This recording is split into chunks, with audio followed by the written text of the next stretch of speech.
प्रणाम।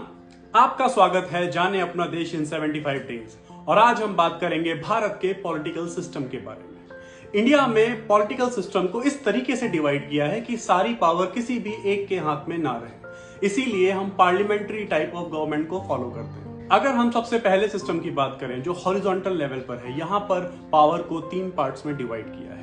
एक लेजिस्लेचर जहां पर लॉज बनाए जाते हैं, एक एग्जीक्यूटिव जो उनको अप्लाई करने में हेल्प करता है, और तीसरा जुडिशरी जो हमें न्याय दिलाता है। हमारे यहाँ पर हम फेडरल सिस्टम फॉलो करते हैं, जिसका मतलब है कि गवर्नमेंट के 2 या 2 से ज्यादा लेवल होंगे और वो सभी लेवल आत्मनिर्भर होंगे।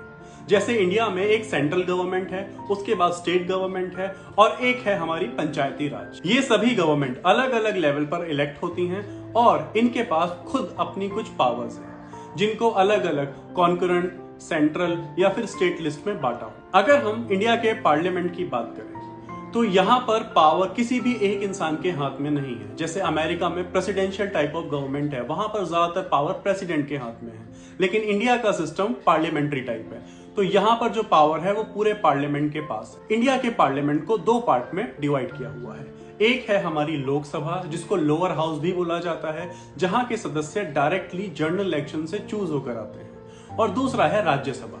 राज्यसभा को अपर हाउस बोलते हैं, वो अलग अलग स्टेट्स को रिप्रेजेंट करता है और इसके सदस्यों को इनडायरेक्टली चूज किया जाता है। जब भी कोई नया या बड़ा लॉ बनाना होता है या हमारे कॉन्स्टिट्यूशन में कोई अमेंडमेंट करना होता है, तो उसके लिए इन दोनों हाउसेस में ही डिस्कशन होता है, और जब वो इन दोनों हाउसेस से पास हो जाता है तो प्रेसिडेंट के साइन के बाद वो बिल लॉ बनता है या फिर अमेंडमेंट किया जाता है।